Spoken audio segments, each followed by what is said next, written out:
Hmm. Hello, hello. Welcome, welcome. We will be getting started in just a moment. Thank y'all for joining us. While you're here, go ahead and drop your name in the chat, where you're joining us from, and what you'd like to learn next from Digital Defenders.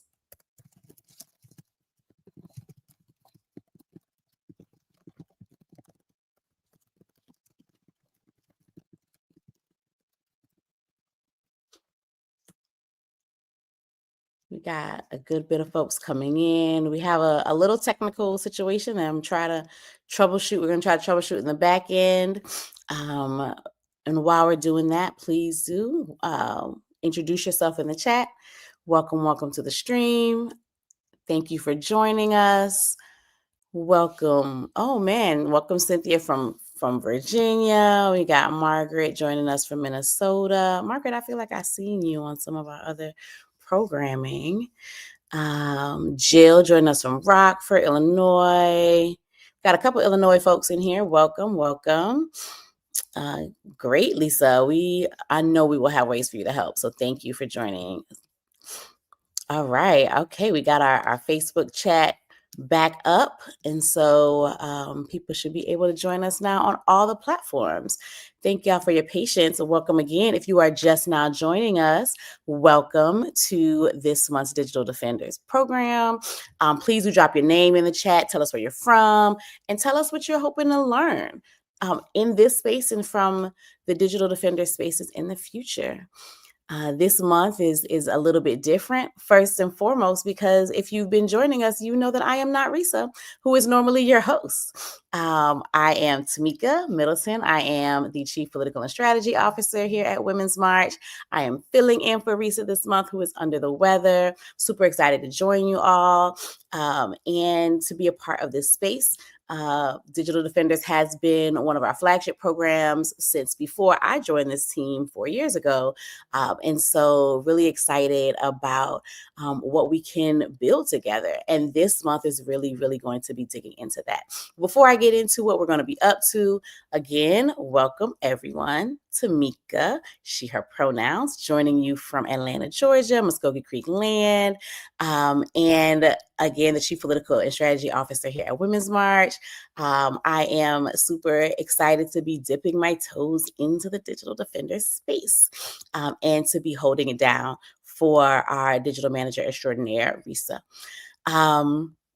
Continue to introduce yourself in the chat. If you are joining us and you are in need of captions, please do hop over to our Facebook page. Captions are available live on Facebook. Unfortunately, YouTube does not have that quite yet. So if you are on YouTube and you need captions, if you are on X or Twitter, you need captions, jump on over to our Facebook. If you are joining us on the post, on the recording, then wherever you are is fine. YouTube has recordings for has captions for the recordings. So yes, it's absolutely recorded. I see that question in the chat. You can absolutely pick up later if you have to hop off. All of our videos live permanently on our YouTube channel and for 30 days on Facebook. If you're joining on Facebook and you want to watch it on Facebook, you got to catch it this month. If you are joining us elsewhere, if you want to watch it after that, it will live on our YouTube alongside all of our other programming. And so I'm going to share with you all, we have those of you who've been kicking it with us for a while know that we have some community agreements that we like to share with y'all. Nothing super deep. The basics are be kind to each other, be gentle with each other. We know this is a learning space, and so we, create space for that learning. And also, we know that oppression exists in this country, in this world, and we try to challenge that here.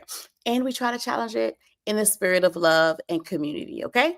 So we want to invite you to enter in that spirit.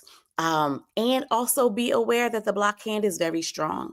And so if you can't enter in that spirit, then you will be paused. Your commenting will be paused. And if you continue to my mama would say cut up in the comments, then we will remove you from the chat. So I hope that, we all have enough love and respect for each other that we can enter and operate from that place.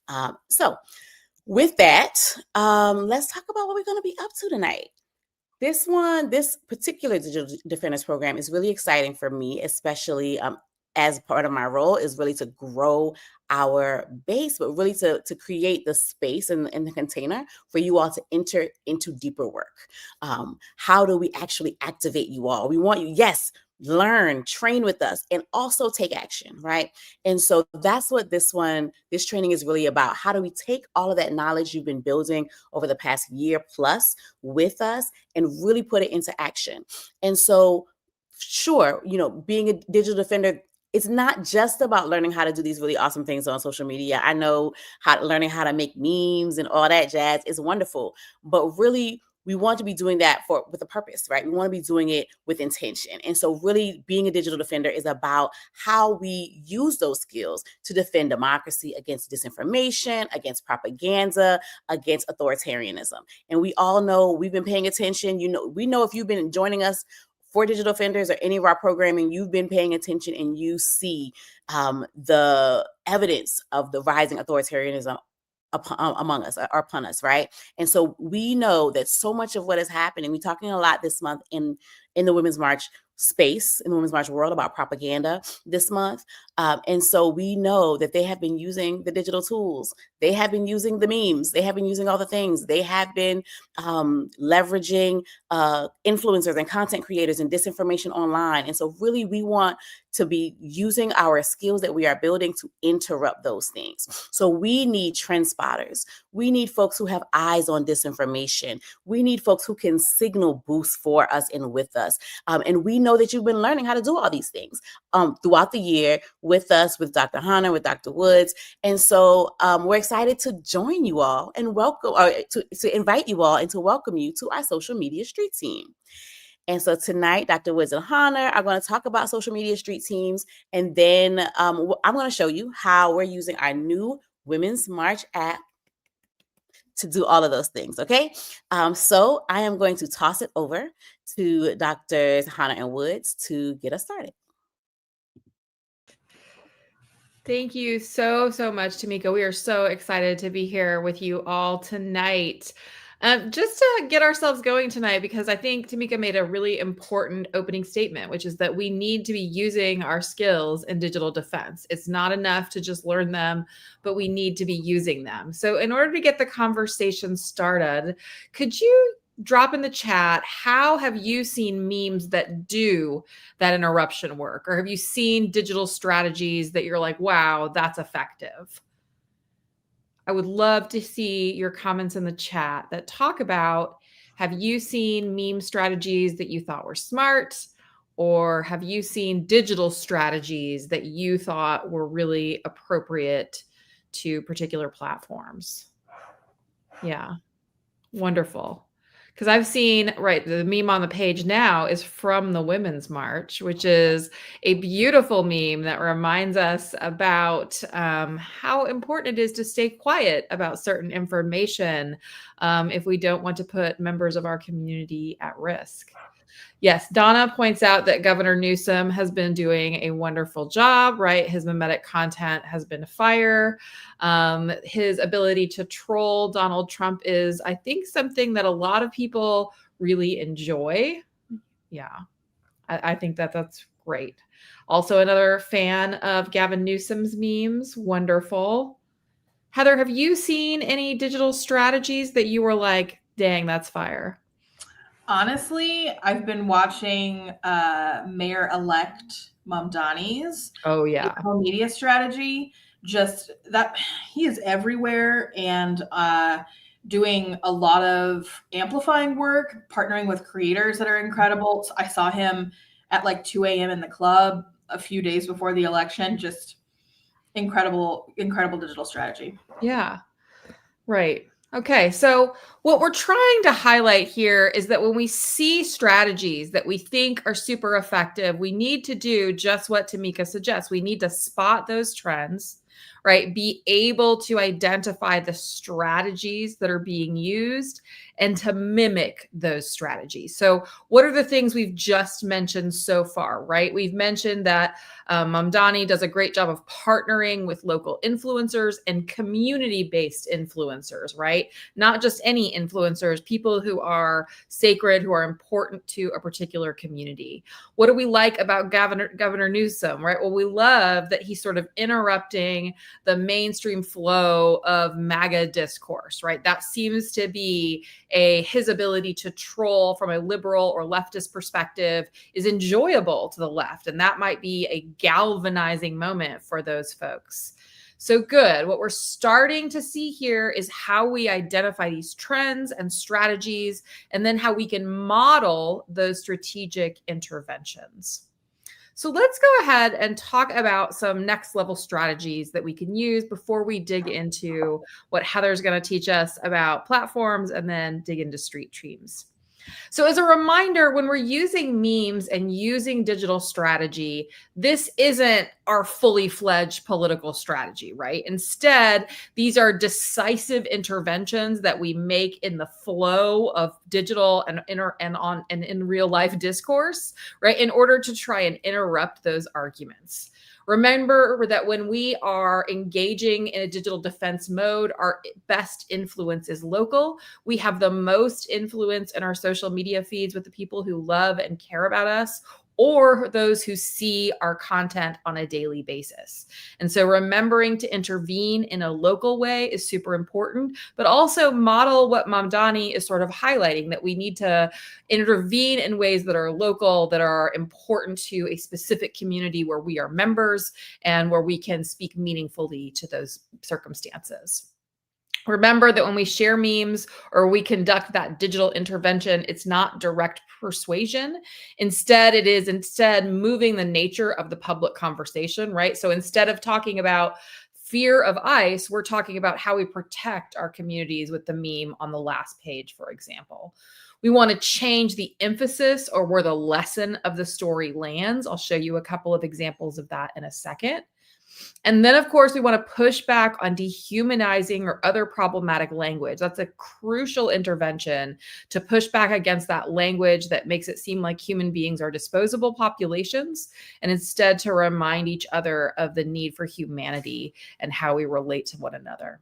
And then, of course, we can always use humor and other visual strategies to gain attention, but we want you to not only practice making and using memes, but we need you to make those digital interventions, even if you're hesitant sometimes. Studying and knowing when to make that intervention will give you more confidence. Okay.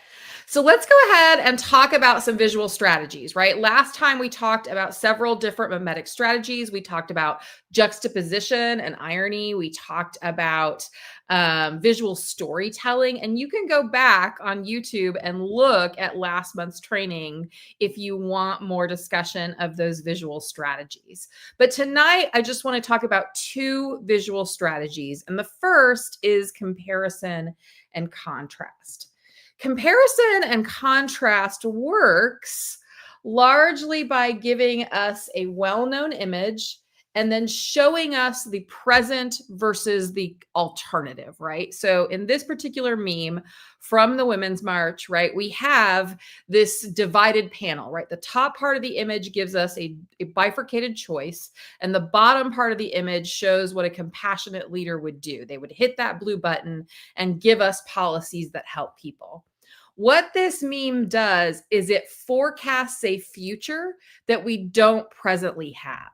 And it's meant to create an orientation to the future in the minds of the audience, right? Where we can have policies that actually help people instead of focusing on policies or even resistance to policies that might help people. And so that comparison and contrast is wonderful for sort of nudging the audience out of a fatalistic way of thinking that might presume that we have no options, but instead we do in fact have tons of options. So let's look at this next image. And I wonder if you can tell me, this was a meme that was used by the Women's March after Mamdani's successful election. What types of comparison and contrast do you see in this image? How is the present being described versus what the future with Mamdani's election look like? What comparison and contrast do you see in this image? Right, so grassroots organizers are being compared to not grassroots organizers. What comparison and contrast do we see here?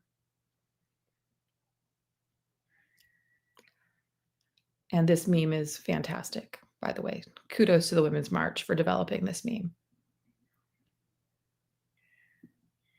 Yeah, so the comparison and contrast here really highlights how grassroots organizers approach building a politics and a community quite differently, right? They're showing the hard work that grassroots organizers have for their community. Kathleen is wonderful. She highlights the comparison between light and dark, right? That's a wonderful way of highlighting this distinction between the present and the future. Right? The groups are actually working together. Wonderful. That's a fantastic comment, right? The people in the back are in community. Y'all are so smart. I love it. Okay. So, and you don't have to get every aspect of this meme. I am not an anime fan and I do not understand the nuances or levels of this as well as I could, but I do understand that the basic message of Mamdani working with organizers and working for the community is the takeaway. And at that top level, your audience would also get that kind of basic message. Okay, let me talk about the next visual strategy because I want to give time for Heather to chat about platform things before we talk about street teams and the app, which is wonderful. And I've been on the app I've got a 4-day streak right now. And so I know I'll get badges as we move forward if I keep up my streak. So Tamika, keep me on track. But I've loved watching your posts in there too. All right, next topic I wanted to sort of talk about is hype content, right? Hype content is super important to the movement. This was something that was posted on the Women's March Facebook a few days ago. Whoops. Oh, I might need to show screen. 1 second. Anyway, basically, this is a hype video that really highlights how it is that I'm going to share screen real quick. Take you over. All right, here we go. Can you see? Heather, can you see? I think we're still seeing the pause screen. Hey. Oh, there's a transition. There we go. There we go. Stop participating, Star. Come on, twinkle, twinkle, baby. Twinkle, twinkle. Okay, so we see the hype video really highlighting how important it is to stay in a hype context, why we keep marching. What do you think the strategy is there? Why would we need a hype video to keep people out and marching and to highlight why we do that work? Because I think it's really important to keep the movement energized and really focused on what we can accomplish is one of the reasons why we might want to post a hype video, right? It's not enough to just interrupt bad discourse, but we also need to build community for the people who are in our movement and to give people license to post memes, to engage in digital strategy. Yeah, okay. Yeah, it keeps folks involved. That's so smart. Always an adventure. That's so smart. Yeah, we want to feel involved. We want to feel that momentum. Thank you, Donna.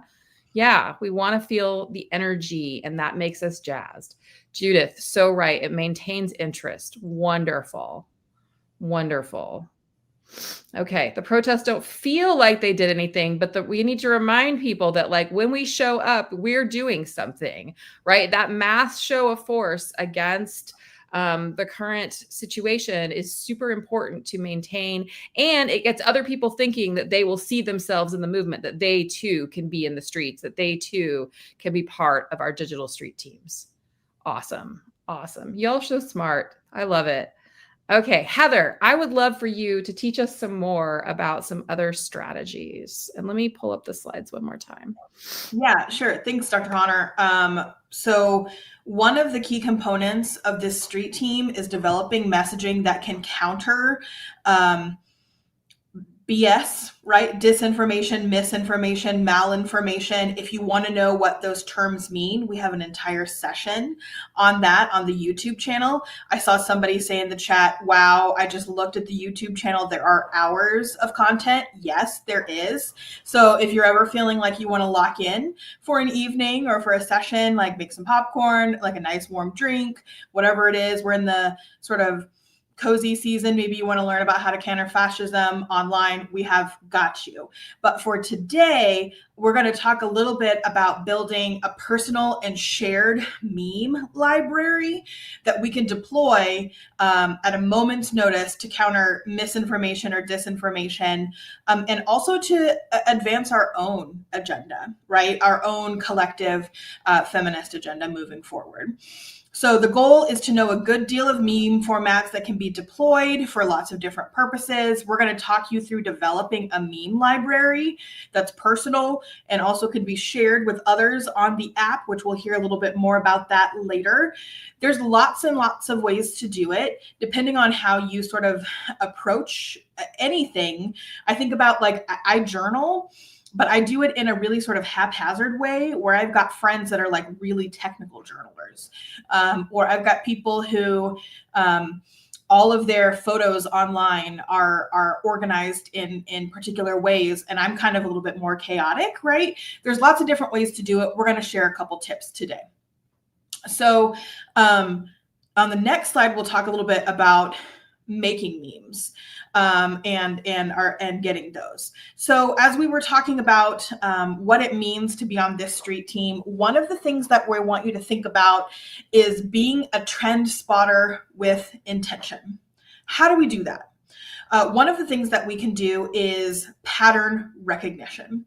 And I call this putting my doom scrolling to use. I consume a lot of content. I am sort of chronically online, and sometimes I can turn my brain off and I can just hit the scroll button until, I don't know, 4 or 5 hours have passed. That's not necessarily healthy. I'm not advocating for that. But if you find yourself in a position where you want to transition from doom scrolling to being productive for the street team, you can think about finding patterns or finding sort of trends that repeat over time. And I want you to think about it in two different ways. One, I want you to look for bad or disinformation. And we have an entire webinar on disinformation and misinformation, how to spot it. We have an entire section, I think, on AI and how to spot it. Those are questions that we often get. But I do want you to be thinking about things that you're seeing over time that repeat, because there are trends, and those trends can help us. If we share them with others, we can sort of document what we're seeing in the app. I also want you to look for good communication that is working well. There are some people crushing at the digital media game. We've highlighted a couple of people in the chat today, but there are also people who are really advanced. And I want you to think about finding your people and seeing what they're talking about. So fandoms, topic-specific groups, or even just randomly. And then within those groups, you can amplify what already exists, and you can do some more pattern recognition. Again, seeing what you see in terms of trends. You can identify meme templates that are already circulating. If you want to know what a meme template is, we have an entire section on how to make a meme. But it's basically the standard format of a meme that you can move the bits around to make it something entirely different.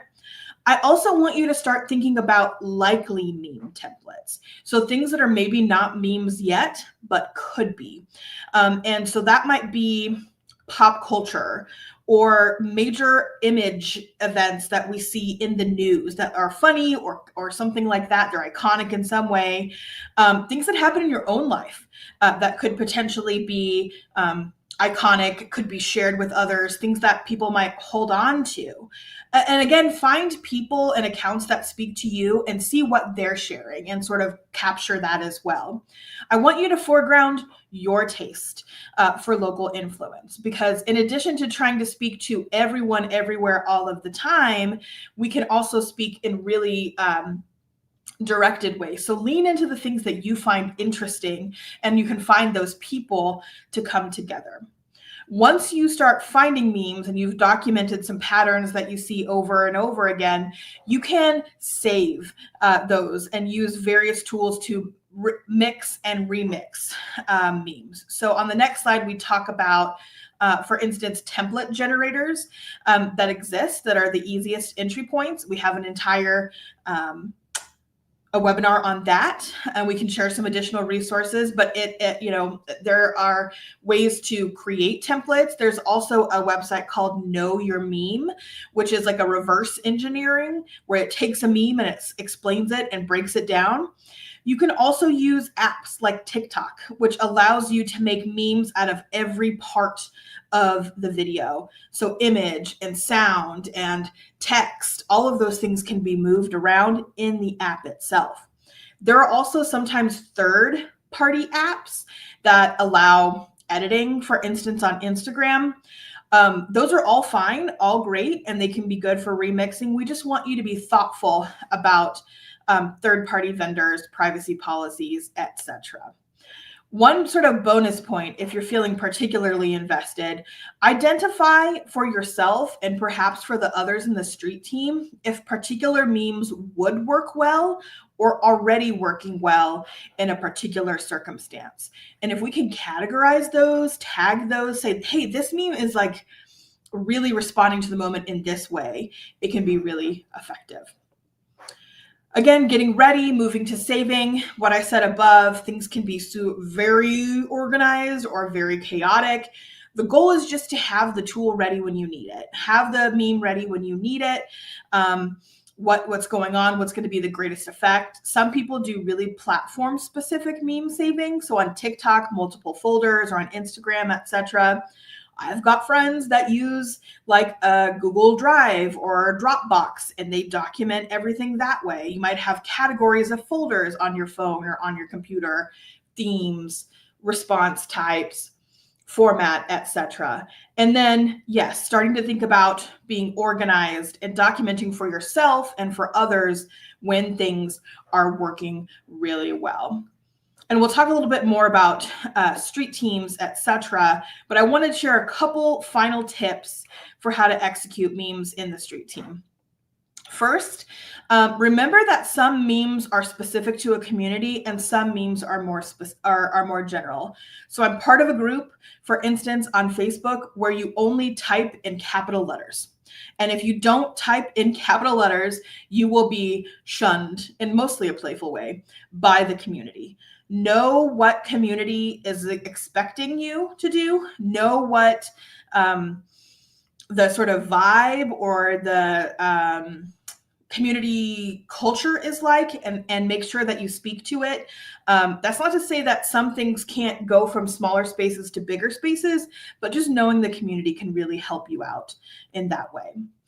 Remember also that memes can be collective communication tools that shift throughout time.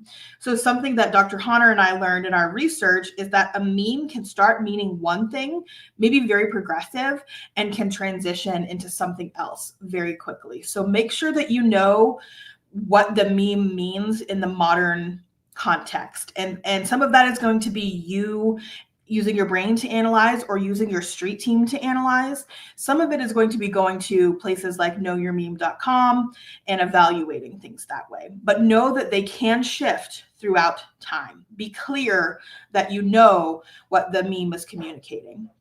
Finally, remember that you are responsible for the communication that you are sharing.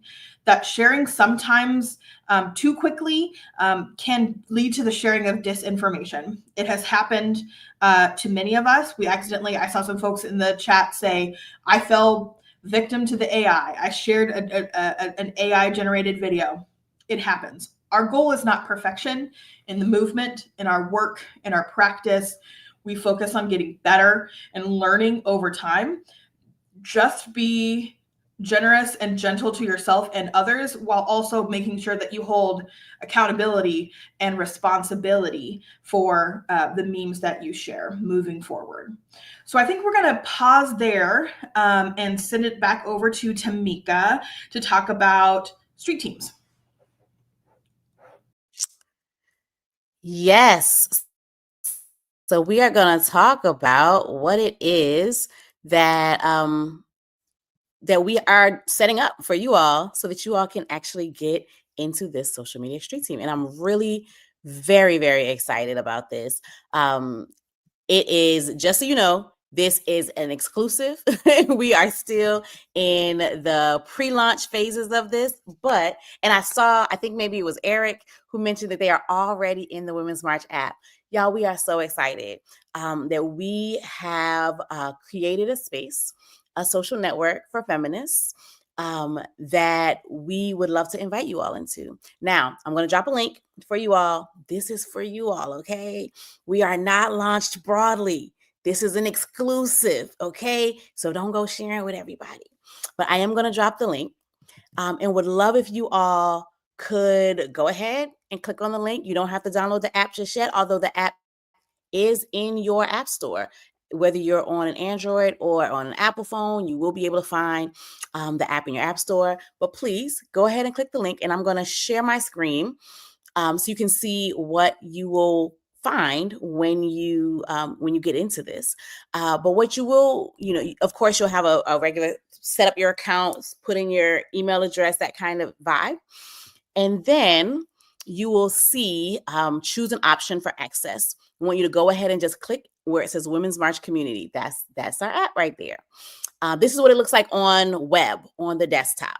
And so it'll ask you a series of questions. Why do you want to join this community, etc.? And these questions will help you get into a particular part of our site. And so I'm going to, I want to invite y'all to go ahead and do that. While you all are taking a look at that, I'm going to show you what it looks like when you're already in. So I'm going to sign in from my other account, from my staff account. And when you get in, so that way you can see what it looks like when you're already in. Well, let's see. But you will fill out a set of questions. It's going to give you a ton of information. We have it set up because what we're trying to do is really build a space where people can enter wherever they are in their political journey. We want you to be able to find yourself and to find each other. And so here we are. When you get in, it'll look something like this. Yours might look a little bit different from mine because I am a host, but you will be able to fill out a profile. And when you fill out your profile, you'll see this sort of start here, welcome page. You'll get in. This is the Women's March community. It'll show you how to fill out your profile. When you fill out your profile, say for instance, let's look at my little profile here. You can fill out your about you. You can put in what your priority issues are, how you identify, where you're from, and then it'll track your streaks, how often you come. You can get badges. You can get recognitions from other members of the community, and then there's it'll also help you connect with other people who have similar interests. So if I go to all members, you'll see all the top members here. It'll show you members near you, and then it'll show new members, and it can also show you people who are online now, who are currently in the app. There goes Dr. Hunter. Hey girl, hey. And it'll also show you what people who have similar interests, who are in similar activities, who are close to you, all that jazz. So you can come in, there's some community culture and FAQs. You go down to the connect section. When you fill out those questions, it will give you an opportunity to get into a particular community. And there are 3 communities here: our curious community, our committed community, and our catalyst community. And our curious community are for folks who are brand new to organizing, brand new to politics, are really wanting to learn and really wanting to be in space with other people who are new and who are learners. And so it's a really welcoming space for you to start, a safe space for you to land if you are new in your activism. Next up is our committed community. That's a space for folks who are a little bit further along, but they are not. But you're taking some steps. You've been involved for a little while. You're committed. And then the next one is our catalyst community, who are folks who are sort of our super volunteers, our leads, people who are ready to take leadership and build their own leadership. And so it'll help you sort into one of these communities and find yourself. Then you'll also find this section that I'm in now, which is updates from Women's March, which you will see there are some posts from our team. A lot of them are from me. A lot of them are from Sarah, who is our social media manager. You can also find in here all of our upcoming events, replays. What we will have in the app, that we will start to have things that are exclusive to the app. So there'll be lives and webinars that you will only find inside of the app. And then when they're over, you will find the replays here as well. So it'll be really cool, especially for people who are joining us on the app. It'll be a really cool opportunity. We are still building out some of the content, but in the Learn and Activate section, we will have an Asynchronous Feminism 101 course. So we want people to jump in. Our Asynchronous Feminist Organizing School, which will be a deeper practice than our Feminism 101. It'll also be a place where if you're interested in volunteering for Women's March, you can find some trainings that help you put you on the path to be inside of our volunteer squad.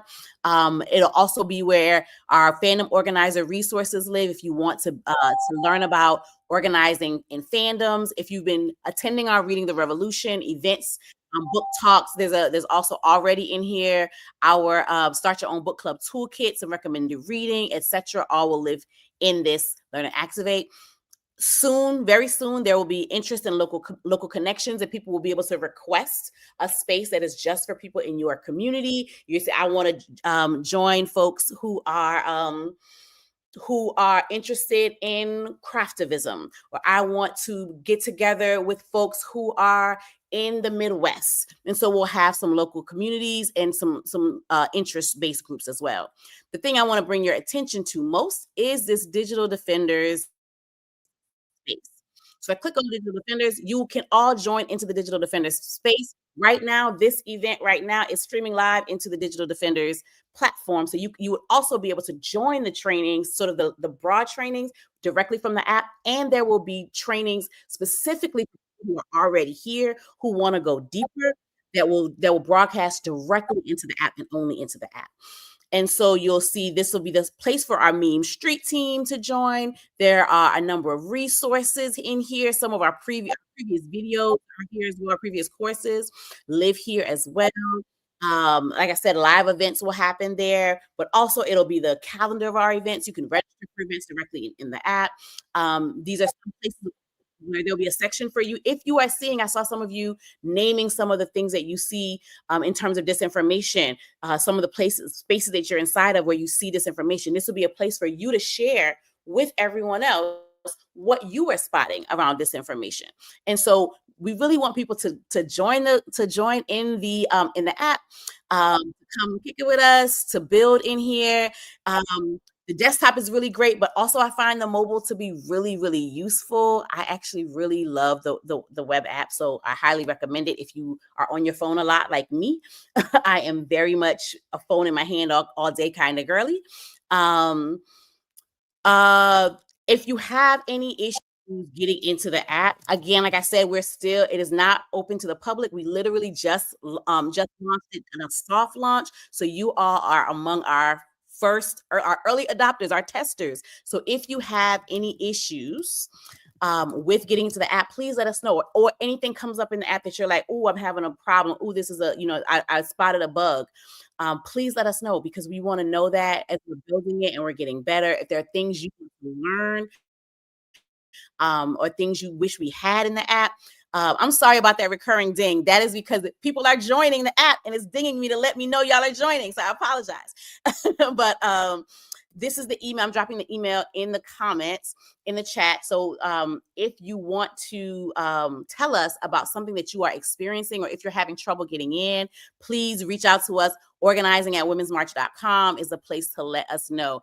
And just search Women's March.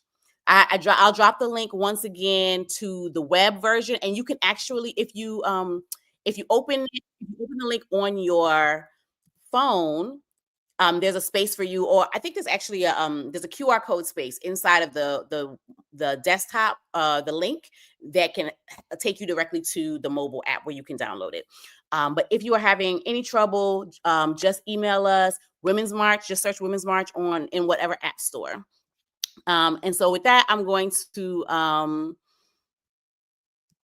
it should come in from Women's March, y'all. I'm sorry. The link is not going to come from me. It's going to come from Women's March. And so you should see it if you're on YouTube and on Facebook, you should see the link in the chat. You will also, as always, you will get a follow-up email that is the resources and links and whatnot from this video or from this training, and it will have the link in it as well. Again, organizing@womensmarch.com. If you have any issues, you have any questions, please feel free to reach out to us. We want y'all to come in. We want you to join us, and we will send that out via email. And with that, I'm going to pause so that we can do some Q&A. And so I'm going to, oh wait, I have more time. I apparently in this walkthrough, I don't think we need a ton more time. So I'm just going to go ahead and jump us into the Q&A with Dr. Swizz and Hannah. And if there are questions that you all have about any of this, about the presentation or about the app, we're happy to answer those questions during this section. So I'm going to bring back on stage. Hey, y'all. All right. Let me put my computer on Do Not Disturb so the ding can stop while we are answering questions. Those are good dings, though. Those are excellent dings. And it's so exciting to have this space, right? To have this space where we can brainstorm and test your ideas. And maybe you're not ready to share it online in the real way yet, but you can share it in the app and then workshop it and make it better. Absolutely. Absolutely. I did see that comment as someone said, I've been playing with it. I've been making them. I'm not ready to share yet. And that is totally okay. This is a space for that. So I'm going to drop the first question up here. Robin says, I've seen a number of memes that resonate with progressives. Are there any memes that open the eyes of some of the right-wing folks? Mixed bag. Sometimes yes, sometimes no, right? Like, so irony and juxtaposition can be a very valuable visual tool to open up someone else's eyes. But if that person doesn't want their eyes open, then that's not going to be useful. So I think Heather and I have talked a ton about putting your resources where it's useful, right? And what you're trying to do is to create a talking point with enough people that it takes traction or an interruption to oppressive and degrading ways of talking about humans or policies, right? So it can be effective, but your goal should be to push the narratives that you want to push and to support the communities you want to support. Heather, I don't know if you have a different view of that, though. No, I'm right there with you. There are a couple things that are coming to mind after your comment. One is that people often ask us, like, how much fact checking should I do? How much arguing in the comments with somebody with whom I like very, very much disagreeing with should I do? And our answer is it shocks some people because we are researchers. We love facts and the truth and so when people share misinformation, it's harmful for us. We take it seriously, but we also know that particularly on platforms like Facebook that prioritize engagement, the goal is to keep you in those trenches, sort of fighting with people who may not actually be people. They could be bots, right? They could be people who are not willing to listen. And so we actually recommend that you don't game the algorithm or juice the disinformation by fighting with, I don't know, your Uncle Larry or something like that over time in a Facebook comments section, because it can actually boost that disinformation for other people to see, because the algorithm just sees people being thoughtful and having a conversation. And so it's going to boost it up higher and higher. That said, there is a movable middle. And I do think that sometimes progressives, people on the left, don't speak to people who could be spoken to. I think that we have found success in appeals based in shared emotion or shared life experiences or something that draws us together in a community.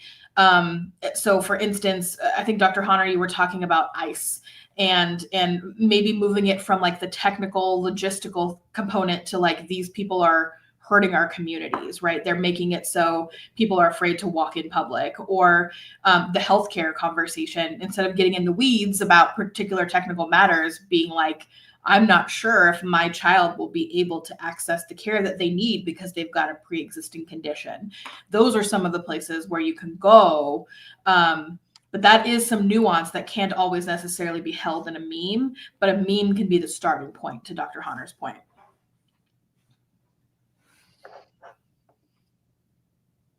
Yeah. I see some other questions here about like, how do we respond to people who are down disinformation wormholes? I think it's always important to have, for those kind of people, you want to have interpersonal conversations. But if you're looking to use social media and a digital intervention for people who might say belong to a cult, you might want to continue to drop narratives in a meme that are future focused, right? Because those people need to see that there is an alternative version of the future where there is a difference coming, and they need to understand that their positionality today might not always be celebrated, and that they need to understand that that future is probable, not going to happen right to them. And so putting in those alternate narratives and putting in work into developing an alternate way of seeing what's actually happening for real is super important. We did get a question. So what's the best style from LD Taggart? What's the best style of meme to encourage IRL action? I tend to find, and I'll let Heather speak to this in a second, but I tend to find being direct with your audience, tell them exactly what you want. And also doing future-focused community actions tends to draw the most direct involvement from people. People love a satirical meme, but it doesn't necessarily get them out in the streets. And so you need to be able to focus on the local as much as you can and to focus on community efforts where people can immediately participate. Yeah, I've got two thoughts here. One is that if you've got a group of people who share something in common with you or an interest with you, that can be a really good way to turn, for instance, a fandom culture into an activist culture. I'm thinking here of a group that I'm a part of called the New Urbanist Memes for Transit-Oriented Teens, or NUMTOT, which is a like really specific group of people who are invested in like dense and affordable public housing and public transit, which is like not everybody's like bag, but is mine. And so sometimes if you have a meme that speaks to that group of people, we have seen it translate into political action and engagement. So being specific and local is one way of doing it. I also keep thinking about the No Kings protests and how I think people are going to write books about that. And I think they're going to write books about the people dressed up as inflatable animals like Tyrannosaurus Rexes and like dancing in the streets in response to the police. That for me is a meme. That's an image event. Like that is somebody taking something that they saw on the street or saw on the internet and translating it into the street in some really interesting ways. And so I think that we have a lot to learn from that, the translation of what we saw online into the protest space as well. This one I thought was interesting. When people in your personal life are full of disinformation, do you all have some resources that you would send them to find actual facts? Yeah, Dr. Han, you want to start? Sure. Well, so I teach disinformation classes, and so I regularly have students who are like, is Snopes a reliable source, Dr. Honor? And so I try to send them to fact-checking sources like Snopes or like other resources like Media Matters for America is a great resource. Especially, I heard somebody earlier ask about Sinclair Broadcasting. Media Matters for America does a great job covering what Sinclair is doing, and that's a great allied resource for those of us here at the Women's March. And so I think about specifically, those resources are really helpful. But again, I'm feeding them breadcrumbs over a lifetime. It takes a very long time to actually dissolve those sort of like dangerous bonds that people develop with these toxic political ideologies. And so slowly I'm like, oh, here's this historical event that might not fit the narrative you think is in your head. And so it's a breadcrumb process, but it's also maintaining your ability to be a trusted source, right? If I make a mistake, I own up to it, but I try to be above and beyond so that that person will continually come back to me for wisdom in some way. Yeah, I think a key component here is facts and feelings.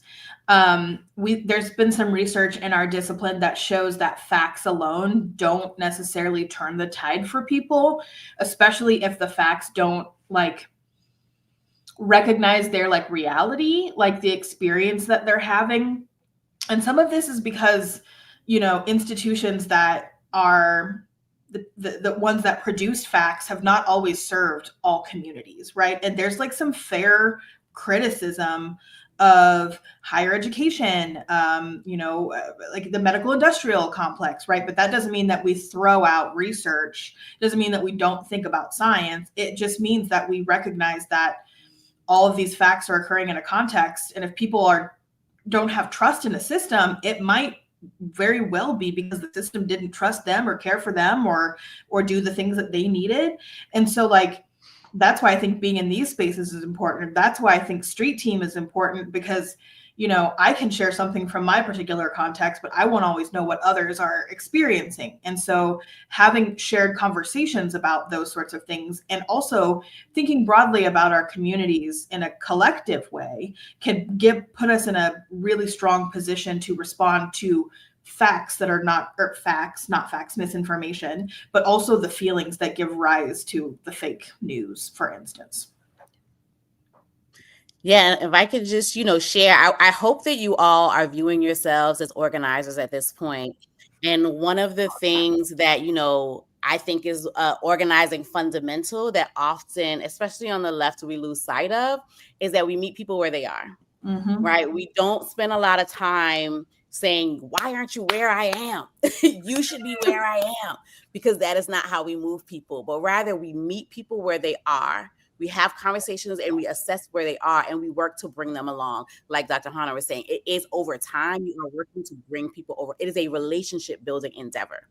And so when we are organizing folks, we are trying to be in deeper relationship with them. We are engaging for the sake of relationship and not for the sake of rightness. Mm-hmm. And so how can you hold your principle and also be in a build deeper relationship with folks? And so that's the invitation, I think, always when we are trying to do this. It's not just to say, I am righter than you.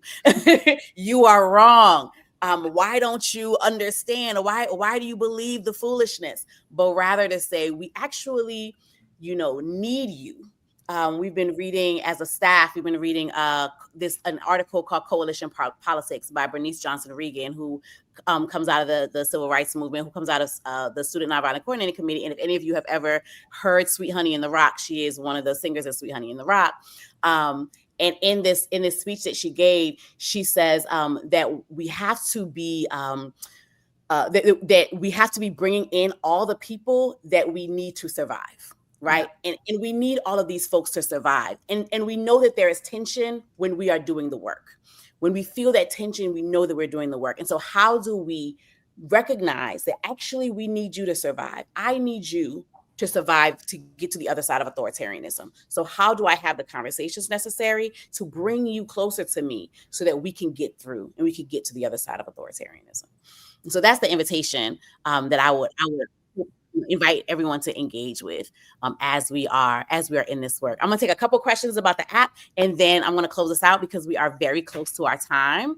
But before we do that, I actually saw a question, and I would love for you all to respond to this one. I thought it was very interesting. It is not at all about disinformation, but I thought it was a really intriguing. I love this kind of question, so I'm curious. Just me being nosy. But was it hard for you to find ways to get more involved and to get your foot in the door of this work? I will say it was hard for me to get involved early on in this process, maybe 12 years ago. In fact, I called up Heather to be like, will you be my meme guru at that particular moment in time? And so I think, but we just start wherever we are. And then over time, you build to confidence, right? I am now confident, but I wasn't always that way. And acknowledging that you just have to go step by step and trusting that process will happen is really important. Heather? Yeah, I think this question is really important. It's a really lovely question. I think it's such a kind and generous question for folks who are thinking about what their next step is. I'm thinking about two things here. One, that something that I've learned from working with our colleagues and partners in Women's March is that there are so many lanes in this fight, and you don't have to occupy every single one. Finding the thing that works for you, the gift that you can give is the thing, right? And so that's why I love Digital Defender so much, because not all of us can be out in the streets all the time. If you can be, awesome, that's great. But there's so many other ways to get involved. And that is something that has been really helpful to me. I've also used this type of work to interrogate my relationship with perfectionism, which I think and have learned is a white supremacist concept. And I've been thinking a lot about, again, not having to show up perfect or completely polished or done. I'm learning as part of the work. It's a constant journey. And so I love this idea of not just getting your foot in the door, but continuing on. And those are some of the big lessons that I've taken away in this partnership. I love that so much. One of my favorite sayings, people who come to a lot of these Women's March sessions will hear me say all the time, get in where you fit in, wherever it is. When I used to organize domestic workers, and I'm like, hey, can you make a mean cake? We need to feed the people when we have meetings in the evenings and they have kids that are you great at childcare? That is a contribution to the movement. So whatever is your bag, we need it. Whatever it is you bring, we need it. And so just find a place that it's open for you to bring what it is that you have to offer. Thank you so much, Dr. Connor and Dr. Woods. I am grateful, always grateful for you all. I know people are asking where they can get copies of everything. All of these videos live on our YouTube channel, and they also will live inside the app in the Digital Defenders space inside of the app. And so you could always come back to them, and we will continue to do these. I think I'm not sure what the plan is for December because, of course, holidays and people are off and all those things, but we will continue to be building and talking and chatting and learning from Dr. Connor and Dr. Wood. So thank you both so very much. All right. So really quickly, I will try to get to a couple of these questions really quick before I close us out. I love some of what y'all are naming. Yes to K-pop memes. You will find a home here. Yes to Meme Library. The app will be a place where you can also, of course, share the memes that you are finding, the memes that you are creating, the memes that you like. We want to have all of that. We want you to bring all of that. If you're looking for mentors, the app will be a learning space and also a connection space. And so we want you to connect with folks. We want you to find people who have like interests, to find people who inspire you in that space. Our staff team will be in that space. I shared, we saw Dr. Hana was already in the space live. So some of our folks who are trainers who will also be inside of that space. And so we encourage you to come in. There's an opportunity if you are looking for something. Our hope is that we can facilitate you in finding what you're looking for.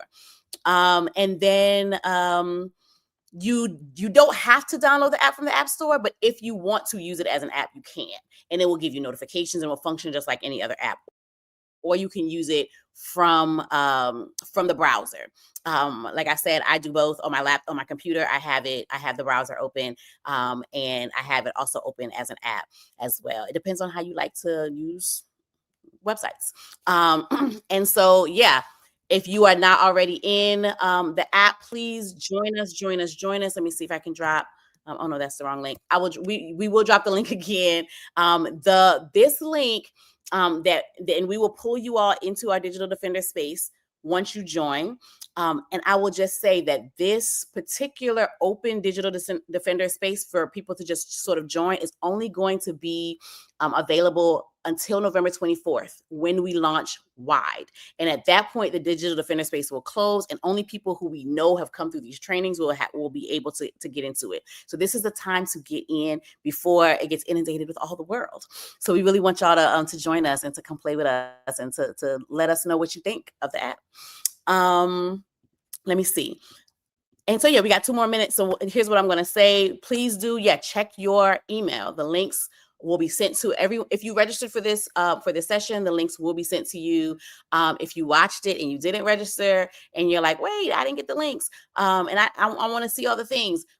organizing@womensmarch.com. Please feel free to reach out to us. Again, the app will launch officially on November 24th, so go ahead and join early. Also, oh, yes, I want to invite you all to join us next week for a special edition of our Reading the Revolution program, where we will be talking about disinformation, propaganda, and wicked witches. And we will be joined by none other than the Wicked Witch of the East herself, Marissa Bode, from the film Wicked and Wicked for Good, as well as Barbara McQuaid, the author of the bestseller Attack from Within, How Disinformation is Sabotaging America, and Lee McIntyre, the author of On Disinformation, How to Fight for Truth and Protect Democracy. So I'm going to drop the link in the chat now for how to register for that session. It's going to be phenomenal. We're really, really excited about this. If you haven't been joining our Reading the Revolution spaces, I highly recommend you go back to in the YouTube and watch them. We've had phenomenal guests. I'm just very grateful. Yes, the digital, if you sign up for the general app, you will be in the app itself, and then we will pull you into the Digital Defender space. I think you can actually just find it on the left-hand side of your screen, or in the drop-down menu. I think you can just go to the Digital Defender space now and join it.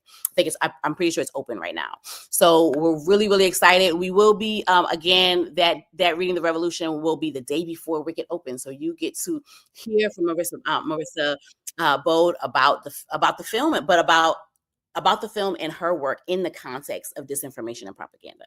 So really, really excited. Register for the next session. Register for Reading the Revolution. And stay tuned. We have some really exciting things coming up. And some really great ways for you to engage. So pay attention to us on all of our socials. Big announcement coming up on November 19th. And then the big app launch on November 24th. So please check out and follow us on socials. All right, y'all. Y'all have a good night. Thank y'all so much for joining us.